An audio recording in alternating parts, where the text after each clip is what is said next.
Hello and welcome to our next lecture. This is on cryptography. Let's start with a quick outline of today's talk.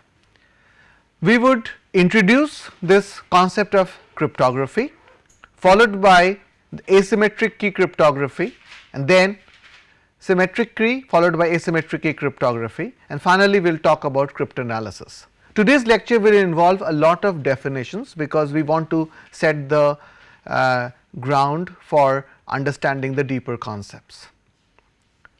So, we start with our definitions. The first guy, cryptography. Well, this is the science of devising methods that allow information to be sent in a secure form, such that only the person who is intended to receive, right, we call them the intended recipient, is able to decipher and retrieve this information. This is in a nutshell what cryptography means. Okay.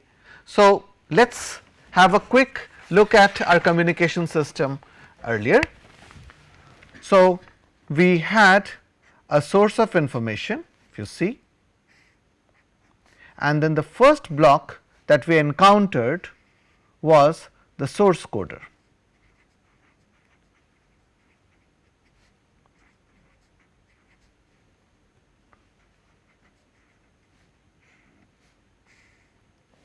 The aim was the source coder was to remove the redundancy from the incoming bit streams. Followed by that we had the channel encoder,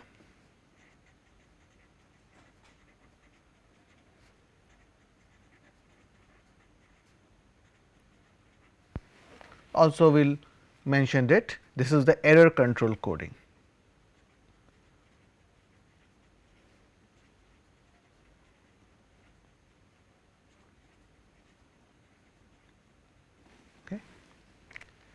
And after this we kind of put the modulation, and then if it were a wireless communication we had the antenna which radiated out. At the reverse end it went through a channel which introduced noise. It could have been a fading channel, it would introduce distortions, delays and all other kinds of channel imperfection. And then we do the reverse, we have the demodulator followed by the channel decoder, because we have to reverse the things that we have done.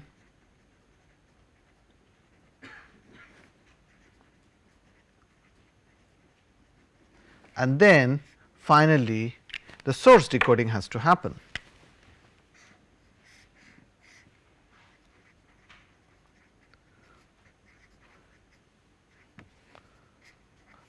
And if everything works fine, you get the information back. The question is, nowhere in this loop have we talked about securing the information, because here you have ones and zeros coming in, and after source encoding you have again a series of bits coming out, and post channel encoding we also have bits coming out, and after modulation we have the analog waveform coming out. Now, these bits need to be protected. Question is, where do you introduce the encoding block which will be required for cryptographic application? Because a person who can intercept this signal, and if he knows which modulation has been used, can demodulate, and if the person, the eavesdropper, knows which channel encoding scheme we have been using, they can do the decoding part, undo the source encoding part and recover the information, even though he or she may not be the intended recipient. So, we have to cut this path open somewhere and introduce one extra block, the cryptographic block. Now, the cryptographic block, wherever we introduce, essentially must take in bits and maybe give out encoded bits. So, there is no way you can get from the cipher text, we will define that, the plain text.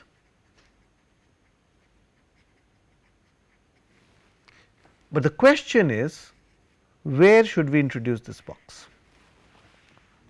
Do we cut it and put it here, or because here bits come in, bits go out, or do I cut and put it here, bits go in and bits go out, or do I put it right in the beginning, bits go in and bits go out.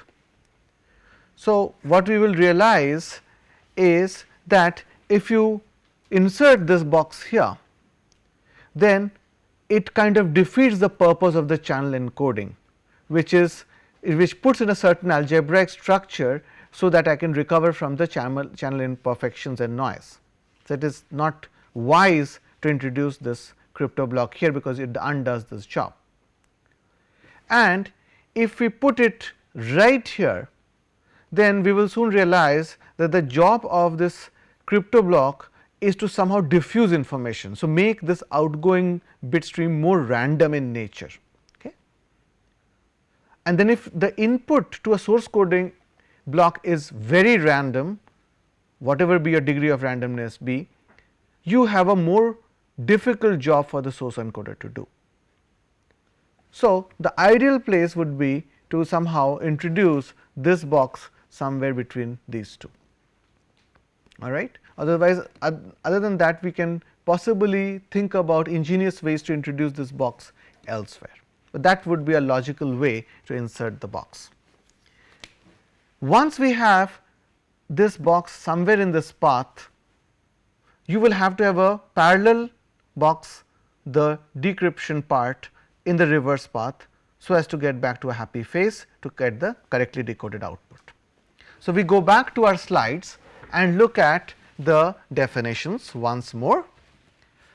So, we talk about this encryption, which is nothing but an algorithm running which kind of scrambles the information to make it unreadable or non-discernible. Decryption is the reverse process of restoring the scrambled information to its original form.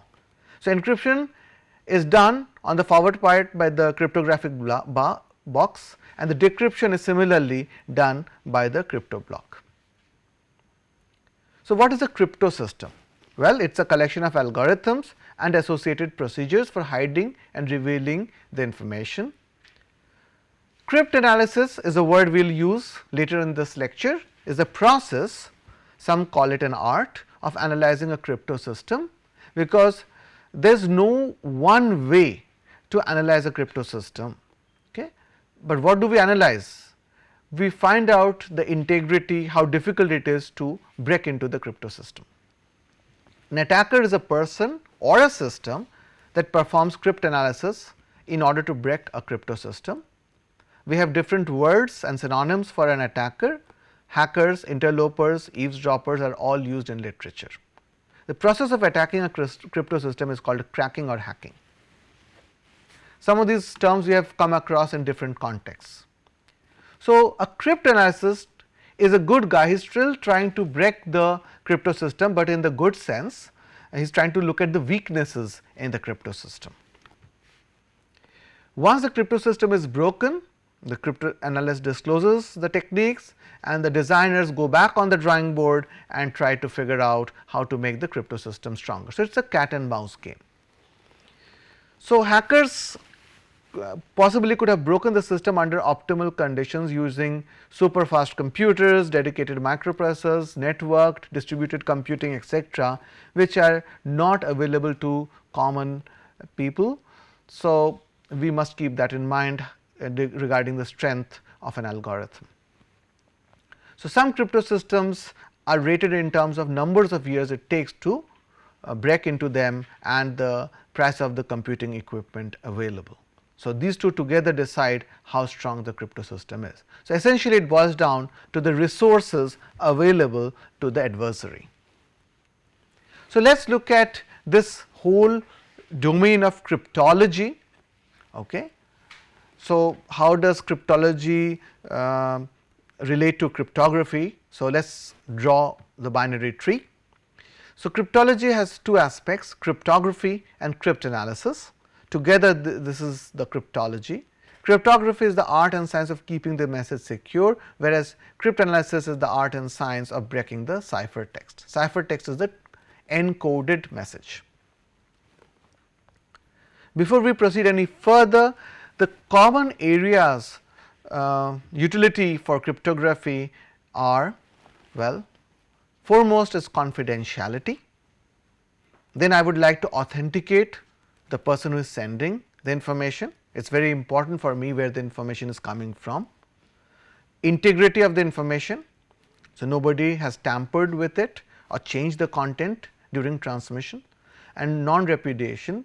The sender cannot really deny that the person has sent this information. So, all of this will become very critical in some of the very practical applications such as digital banking, mobile money, so digital signatures, all of that legalese will come into picture once we talk about real life applications. So, let us quickly see how this encryption and decryption works. We always start with a plain text. Plain text is the uncoded simple message. So, for example, we want to transmit blow up the bridge before the platoon reaches. This is denoted by M, my message, plain text, they are all used interchangeably. So, this message goes through a box called encryption. This encryption algorithm E, or it could be a collection of algorithms, takes in this message M, uses K, which is the key. All right, we will talk about what is a key, and generates a ciphertext C.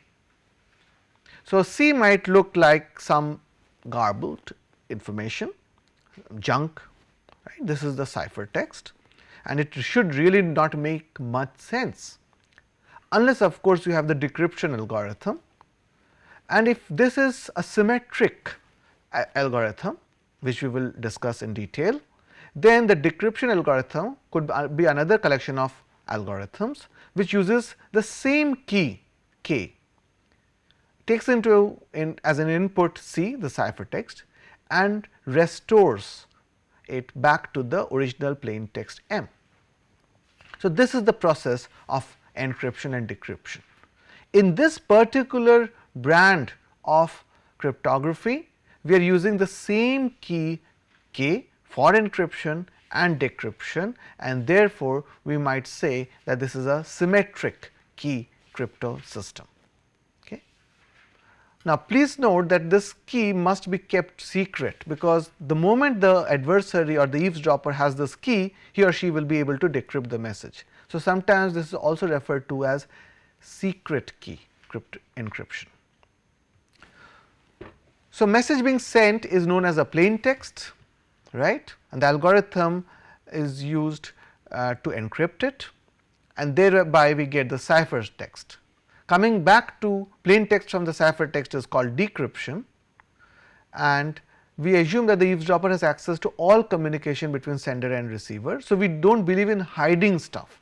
We assume that eavesdropper will by hook or by crook get all the communication between the sender and receiver, and then try to crack the code. So, the method of encryption is only secure if even if this is completely accessible to the eavesdropper, and still the eavesdropper cannot recover the image despite knowing what algorithm is being used, what is the process, and all the communication between the transmitter and receiver. Now, we come to the key. Key is a value, okay. It is a number, it could be a chain of bits, it could be a character, it could be a pin number. A key is a value that causes a cryptographic algorithm to run in a specific manner and produce a specific ciphertext as an output. That is the job of a key. Now, the question is, how big should the key be? Well, the key size is usually measured in bits, and the intuition says that bigger the key size, more secure will be the algorithm. So, let us look at a very simple example. We have a bit stream coming here 0, 1, 1, 0, 0, 0, so and so forth, and we wish to encode it using a 4-bit long key. So, the key length is 4 bits and my key x is 1011. So, what we do is we take the input bit stream, first break it up into blocks of the key length. Key length is 4 bits. So, as you can see, insert spaces and break up the input bit stream into sub blocks, each one is of the length of the key. Now, we take one block at a time and XOR it with the key, right. So, once you do XORing, you will change these 4 bits depending on the key. So, this is the encoded bit stream, and if you compare it to the one which we received as the plain text, it is different, and key has caused it to be different. Now, if the recipient also knows the same key, then he or she can do an XORing process once again and immediately will get back the original plain text, because key XORed with itself will give me all zeros, and therefore, it tantamounts to XORing it with a string of zeros, and hence the original message is retrieved back. And here is the output once we XOR it back again, and if you see, this is the original plain text image. So, this is a very simple conceptual example which tells us how a key may be used possibly to encode your input bit stream. Please note that here we have used the same key for encoding and decoding.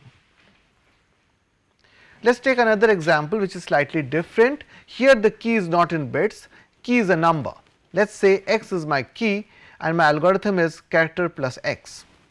So, let us say x and I am trying to encode the English alphabet. So, A is substituted by the 5th alphabet because x is 5, B is substituted by the 5th alphabet following it. So, B becomes G, C becomes H, and so forth. So, a person who has to decode must know this value of this key in order to decrypt the message. But please note, all these examples require the input key for encryption and decryption to be the same, and therefore, it is called the single key cryptography or symmetric key cryptography, and the need to keep the key secret gives it the name the secret key cryptography. So, they are all the same: symmetric key, single key, and secret key cryptography. Okay. This is as opposed to public key. Now, the reason is as follows. Let us look at a very simple example as a motivation for public key encoding. So, if we go back to the drawing board and look at nodes. So, suppose we have a network which has several nodes, and they all need to communicate to each other, and suppose it is a wireless network. So, everybody else can hear everybody's communication. So, A needs to talk to B, also to C, to D, and to E, and the communication could be two-way. Similarly, B has to talk to A, to E, to C, to D. So, you can go ahead and keep drawing these interconnections, and very soon you will see that this is pretty connected a network. Now, for each pair we need to have one secret key, but it is not a question of just having the secret key, that key must have been sent across. So, keys need to be distributed. This brings us to the problem of key distribution. So, it is easy to calculate that for this very simple wireless network, I need to have several pairs of key to work, and they have to be distributed right in the beginning before any communication starts. but this key has to be distributed through a secure channel or a smart way. Otherwise, who knows, if I send a key across, the key is intercepted and then all my remaining communication is compromised. So, this key distribution will become a major concern unless we solve this problem. And one of the ways to solve this problem is to have the notion of public key cryptography or asymmetric keys, so that you can easily transport the keys right in the beginning without resorting to a secret key algorithm. So, we go back to the slides and look at this public key cryptography. As I said, the problem of communicating the keys is difficult, and to get around the problem, the public key cryptography was developed by Diffie and Hellman, and this is also called asymmetric keys encryption or asymmetric encryption, because the key required to encode is not the same as the key required to decode. Thus, there are two keys, one is held privately, is called the private key, the other one is made public and is called the public key.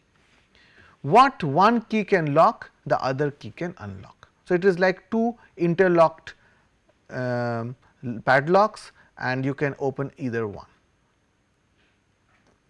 So, let us look at conceptually what is happening,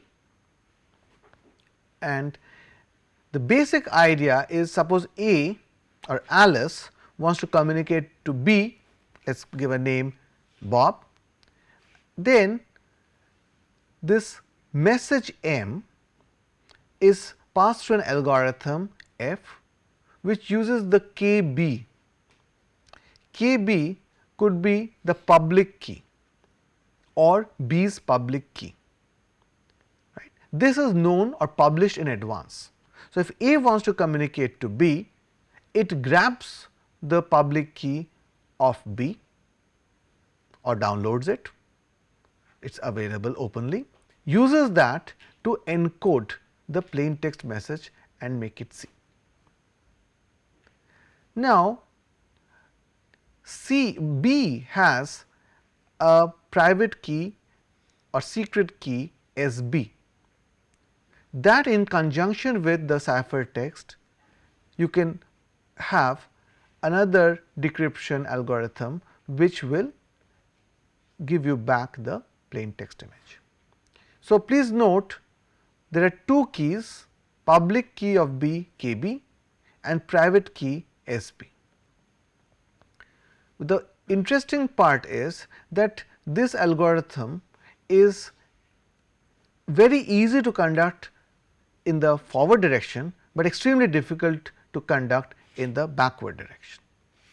So, it is computationally extremely expensive without the knowledge of the secret key SB to recover the message from the cipher text. Okay? So, it relies on computational complexity required without the trapdoor. So, suppose we want to send an encrypted message to recipient A using the public key encryption technique. So, we will use the public key of the recipient A to use it to encrypt, okay? And A will then take that cipher text and use his private key to decrypt.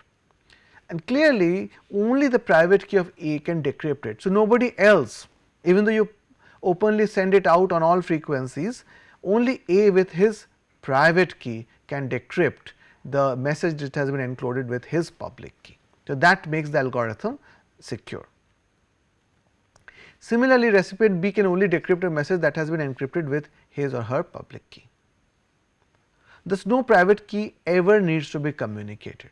You initially generate a pair, private key and public key, publish your public key and retain your private key. Thus, the key distribution problem has been solved.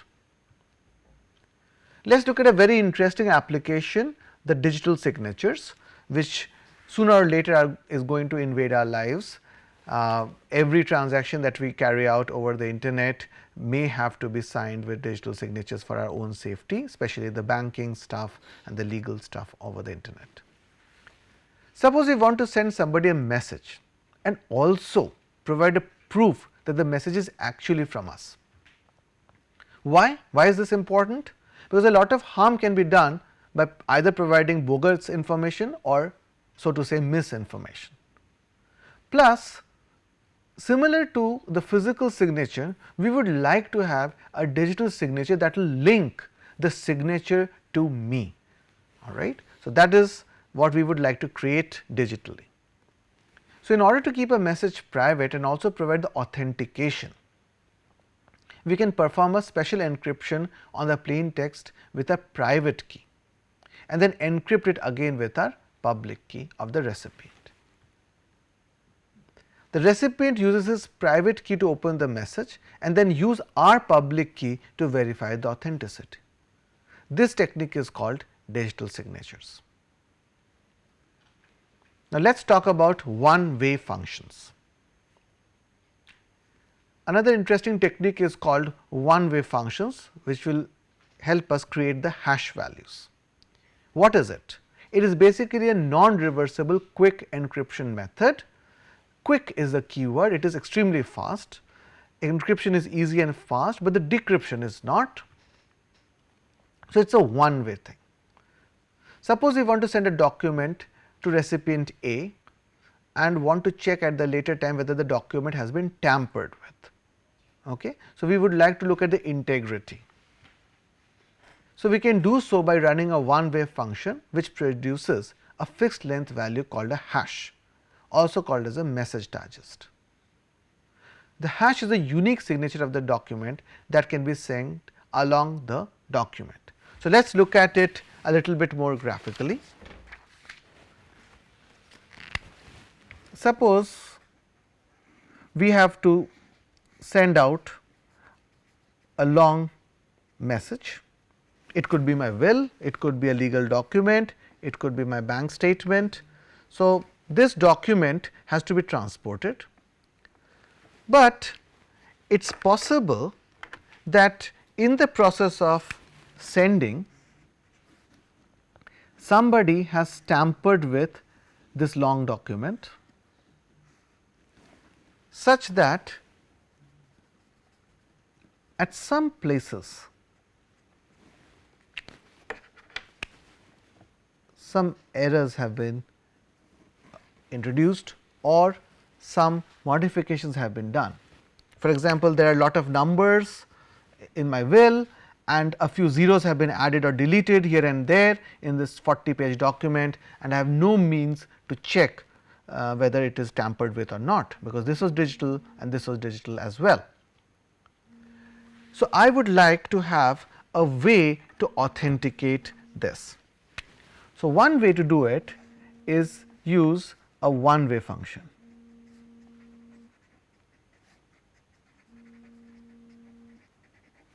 This one-way function, as the name suggests, takes this long document and converts it into a hash value.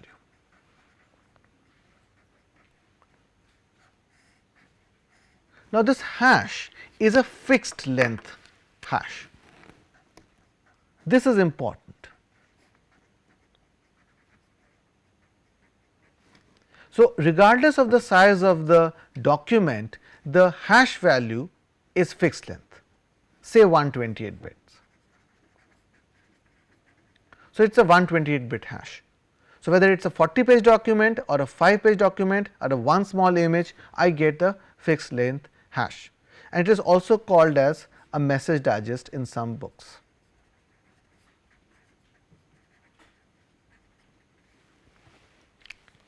So, what I do now is I append this hash value to the message.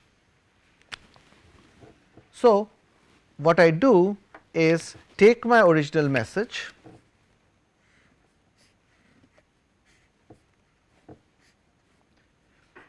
and before sending, at the end I attach my hash value and transmit. So, I know exactly how much is the message and the hash value. Now, if the message is not tampered with at the receiver, then when I do a hash calculation again, and it is a very fast efficient one way function, it is very easy to go. So, this way is easy. It is extremely easy to take a message and find out its hash, but it is very difficult to go the other way around. It is very difficult to go, hence the name one way hash function. So, I can quickly compute the hash value. So, what I do is the moment I receive this information, I compute the hash value and I compare with the hash value attached. If it matches, I jump with joy and say my message has not been tampered with. But the beauty of these one way functions is, even if a few or 1 or 2 bits have been tampered with, changed, modified, then the hash value will not match. All right. So, there is a whole body of research work which has come out with very good hash functions, because clashes are likely, because big documents are converted into fixed length hashes. So, it is possible that 2 different documents may give the same hash value, but these clashes, these collisions are not very likely. So, we come back to our one way function and we talk about this process, that how a recipient can run the one way function immediately and check the document has been altered or not. Now, we come back to restricted algorithms. So, this is for the sake of completeness. As with most historical ciphers, security of message being sent relied on the algorithm itself remaining secret. So, earlier the algorithm was not disclosed, and this was the domain of restricted algorithm. This method is still used in the defense, but in general for all civilian applications we rarely use restricted algorithms, because the restricted algorithms have the following the drawbacks. The algorithm obviously has to be restricted to only those people that you want to be able to decode your message, because they need to know. So, therefore, a new algorithm has to be invented for every discrete group of users. So, it is practically difficult unless you are in a defense scenario. A large or changing group of users cannot utilize them, as every time a user leaves you must change the algorithm, because the cat is out of the bag. And number 3, if the algorithm is compromised in any way, a new algorithm must be implemented. So, now let us talk about the general operations that are used for encoding encryption in terms of the cryptographic algorithms. So, the 2 most common operations are substitution and transposition. Substitution, you basically replace one character by another character. Transposition means you change the position, right. Earlier, classically, cryptography was done alphabet wise, but now most of the algorithms work on bits. So, substitution is basically you replace bits in the plain text with other bits decided by the algorithm. The classical example is the Julius Caesar cipher, also called as the Caesar cipher, where you substitute one letter for the other. So, T is replaced by W, H is replaced by K. So, you can have a lookup table and decide what the substitution is. So, this becomes totally intelligible. Transposition basically is permutation. It does not alter the bits or the characters, but just moves the position around. So, it is like a scrambling of sorts. You can use the permutation matrix to very efficiently scramble. So, Shannon also made some contribution, and there is a Shannon's principle of confusion in terms of the substitution cipher, where different characters are being replaced by different other characters, and you can do a substitution cipher, also known as the Caesar's cipher here. So, we have talked about entropy of English right in the beginning, and you can see that once you do a either a substitution or a transposition, you tend to increase the entropy, so that it tantamounts to randomizing the plain text. Therefore, we should not use an cryptographic algorithm before the source coding block. Now, let us quickly revisit the symmetric key cryptography or the secret key algorithms, where we use a single key which has to be used for encoding and decoding, and we have mentioned that the decoder must also have an identical copy of the thing. And the biggest problem we talked about was distribution of keys, and unless the recipient can meet the sender in person or get a secret channel or a secure channel, the key or sending of the key is susceptible to being eavesdropped. So, the advantage is single key algorithms are extremely fast and efficient. So, whenever we have to do large volumes of data, we must go for this symmetric key crypto systems. Now, the question is how big the key should be. So, we agree that the size of the key is critical in producing strong ciphertext. This is the reason why we are always prompted to use large passwords to log in, because that is kind of a key for us, right. But increasing processor speed combined with multiprocessor systems, distributed computing, we have really a problem with the size of the key. So, today most schemes use 1024 bit keys or 2048 bit or even longer keys. Those are the typical size. But the question is, how long should the key be? And the answer is, there is no real one answer to the question. It depends on the circumstances and the data to be protected. So, the question we must ask is, how much security does one need for the particular data? Right. First question, how much is the data to be protected worth? Is it worth investing in those many keys and the cipher system? And the second most important thing is, how long does the data need to be secure? Is it tomorrow's headline that we are protecting, or a diplomatic secret that has to be protected for 50 years? So, how long does the data need to be secure? And the third question is, what are the resources available to the cryptanalyst or the hacker, because that will decide how long will it take for the adversary to break into the system. So, this is a simple example. So, maybe 1000 rupee worth of customer list or an advertisement data might be worth 50,000. So, you will have to have different sizes of key for these two, right.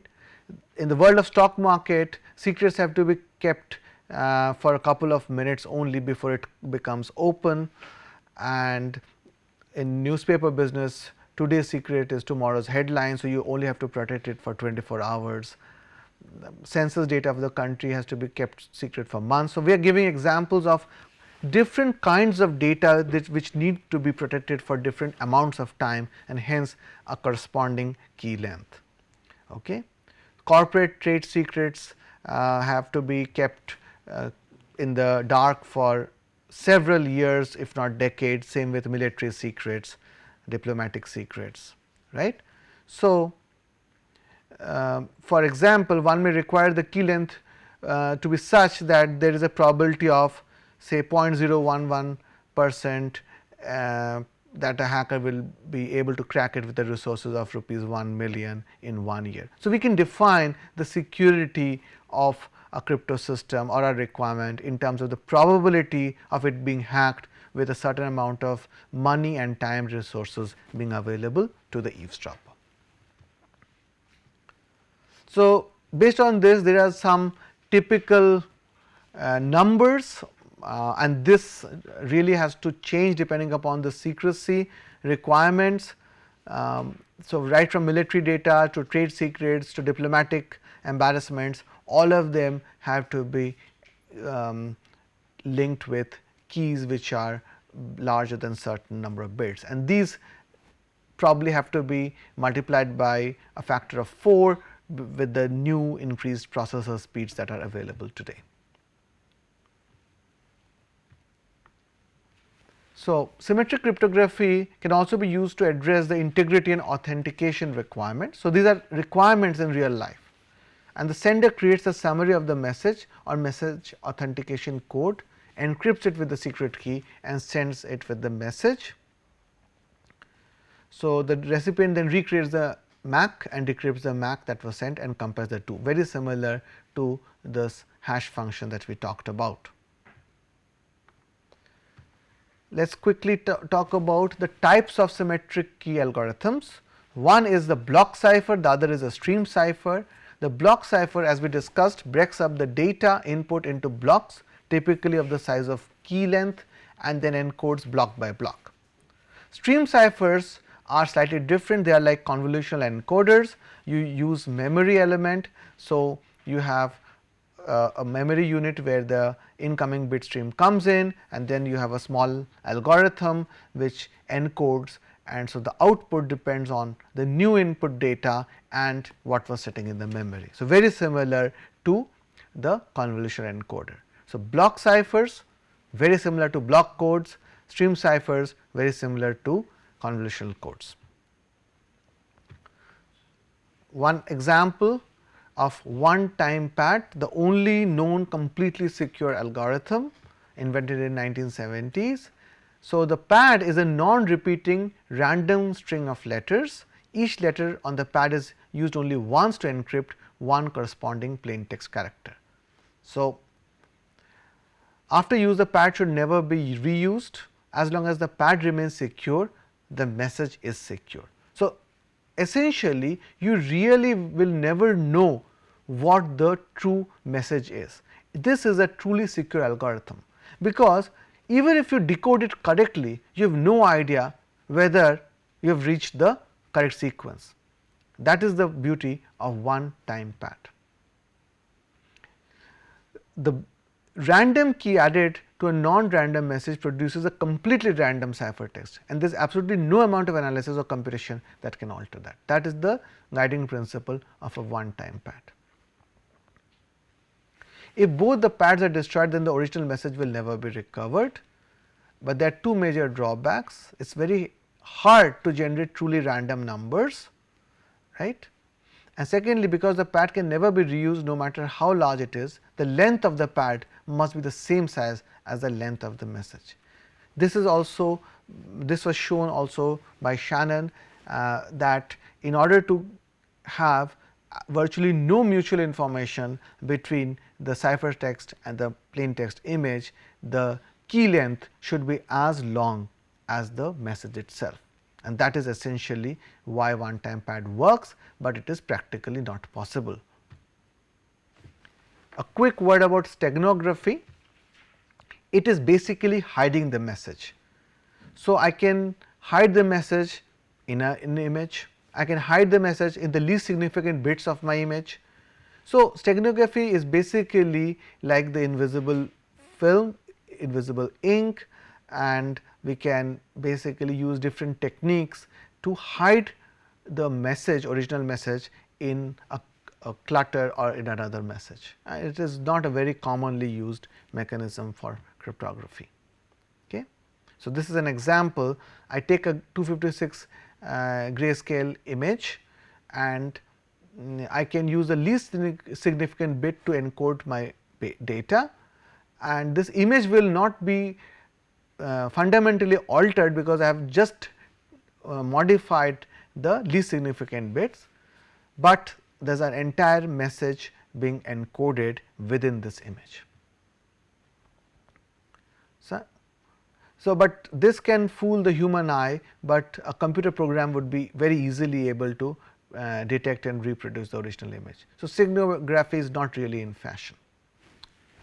We will spend the last couple of slides talking about cryptanalysis, because today's lecture is an overview lecture. So, we come down to the cryptanalysis part, which is nothing but a science of recovering the plain text of a message from the ciphertext without the key. So, that is the analysis we do, how difficult it is to break into the system. So, cryptanalysis is, it is assumed that the cryptanalyst has full access to the algorithm. We never keep the algorithm hidden. So, an attempted cryptanalysis is called an attack, and there are different kinds of attack. So, let us list them out. The first one is the brute force attack. It is commonly used.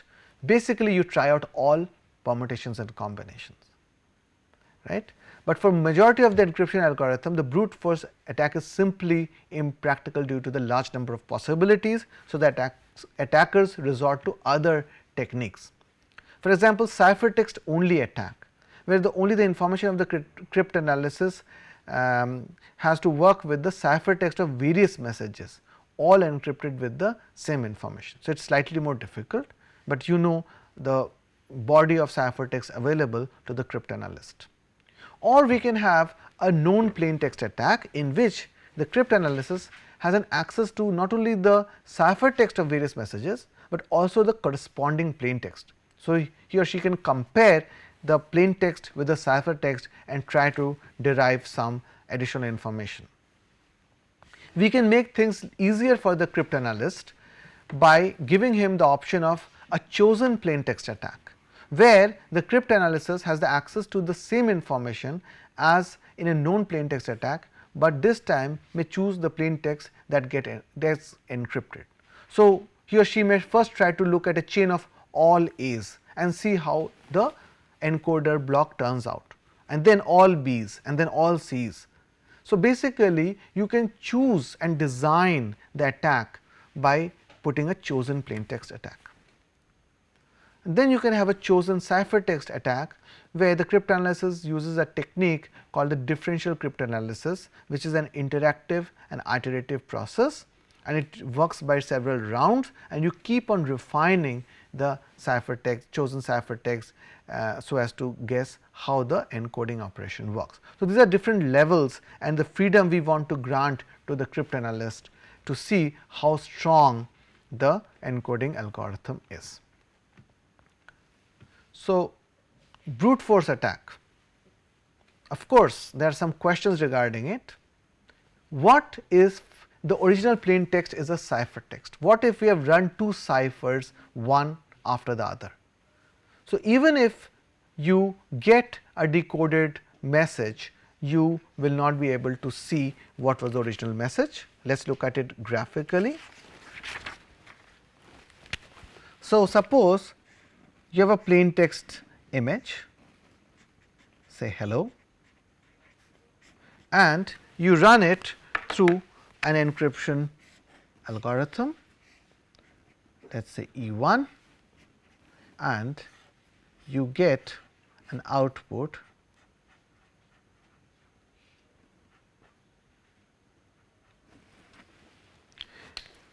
and then you run it through one more round and you get finally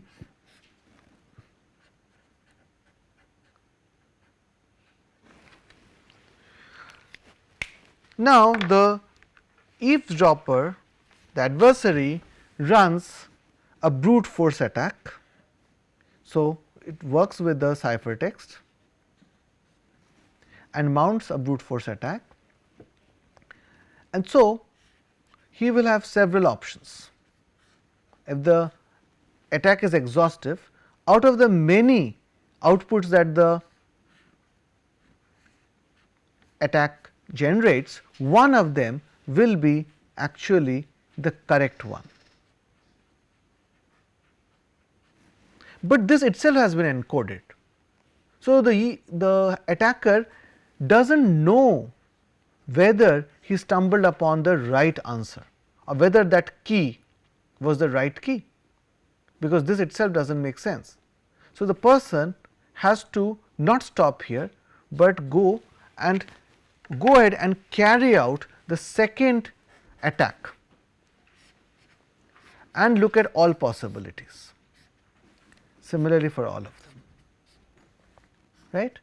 That is, go around the second round, and in this maybe one of them will generate the hello. So, the eavesdropper essentially is working with now the larger size of the key. If this one was k 1 and k 2, so he is looking at k 1 k 2 as a pair. Right. So, you have just made his life more difficult, that is about it. This is the first point that we observe from the brute force attack method. Second question is, who is sitting at the computer and watching all the output? Can the computer be smart enough to look at and raise a flag? Maybe it can help us reduce the search space, right. So, typically we say that if the keys are long enough, 128 bit is not long enough, but 1024 bits is definitely long enough. So, you can almost say that the brute force is not really going to work, and the cryptanalyst will try to resort to other techniques.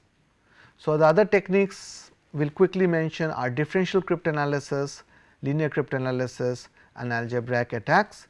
We will not really go into the detail because this is just an introductory lecture, but in differential cryptanalysis this technique uses an iterative process to evaluate the ciphertext that has been generated using an iterative block algorithm, right.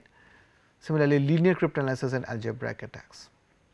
So, we just make sure that we believe the following: the attacker has an access to an arbitrary number of plain text and ciphertext pairs. Okay.